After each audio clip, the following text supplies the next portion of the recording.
राज्य सरकारकडून धर्मादाय रुग्णालयांसाठी नवे निर्देश जारी करण्यात आलेले आहेत। यापुढे अनामत रकमेअभावी उपचार नाकारू नयेत अशी स्पष्ट सूचना यामध्ये करण्यात आली आहे। कोणत्याही आपत्कालीन परिस्थितीत रुग्णावर प्राधान्याने उपचार करावेत। गर्भवतींवरील उपचाराचा आपत्कालीन परिस्थितीत समावेश करण्याचे निर्देश सुद्धा दिले गेले।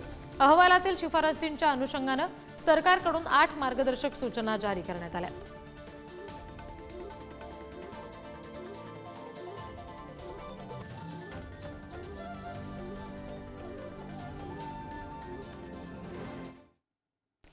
पुण्यातील गर्भवती महिला मृत्यू प्रकरणामध्ये मणिपाल, सूर्या आणि इंदिरा IVF या रुग्णांना सुद्धा अहवाल द्यावा लागणार आहे। महाराष्ट्र मेडिकल काउन्सिलकडे अहवाल सादर करावा लागेल आणि अहवाल मिळाल्यानंतर अभ्यास करून मेडिकल काउन्सिल अंतिम निर्णय घेणार आहे असं समजते। मणिपाल, सूर्या रुग्णालयाला सुद्धा आता अहवाल सादर करायचा आहे। महाराष्ट्र मेडिकल काउन्सिलकडे हे अहवाल सादर करावे लागतील आणि त्यानंतर काउन्सिलकडून निर्णय घेतला जाईल।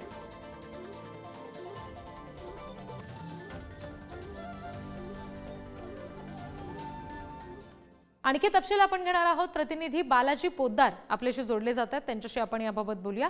बालाजी, आता धर्मादाय रुग्णालयांसाठी विशेष सूचना जारी करण्यात आल्या सरकारकडून असं समजतंय, त्याबाबत सविस्तर सांगा। आणि दुसरी गोष्ट म्हणजे आता सूर्या, मणिपाल या हॉस्पिटल्सना सुद्धा अहवाल सादर करायला सांगितलेला आहे, यामागे नेमकं काय कारण आहे?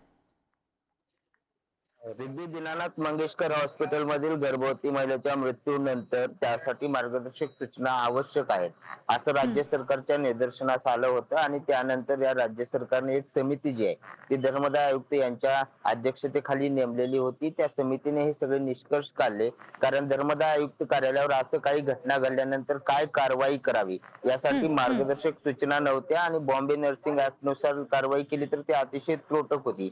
त्यामुळे या सगळ्या सूचना ज्या आहेत त्या दिलेल्या आहेत। दुसरीकडे या सगळ्या प्रकरणामध्ये दीनानाथ मंगेशकर हॉस्पिटलच्या डॉक्टरांची मेडिकल काउन्सिल चौकशी करत आहे। त्याचबरोबर या गर्भवती महिलेला त्याच वेळेस मणिपाल, सूर्या आणि ससून रुग्णालयामध्ये सुद्धा नेण्यात आलेलं होतं। त्यामुळे त्या ठिकाणची सुद्धा मेडिकल काउन्सिल कडून चौकशी करण्यात येणार आहे। त्या संदर्भातला अहवाल मागवण्यात आलेला आहे। त्यानंतर निर्णय घेऊन काय कारवाई करायची यावर विचार होणार आहे। सध्या डॉक्टर गैसास यांची एक सुनावणी मेडिकल काउन्सिलच्या मुंबईमध्ये झालेली आहे। त्यांना पुढली तारीख दिलेली आहे, मात्र इतरही डॉक्टरांना आता बोलवण्यात येईल आणि चौकशी करण्यात येईल। अगदी बालाजी, धन्यवाद दिलेल्या माहितीसाठी।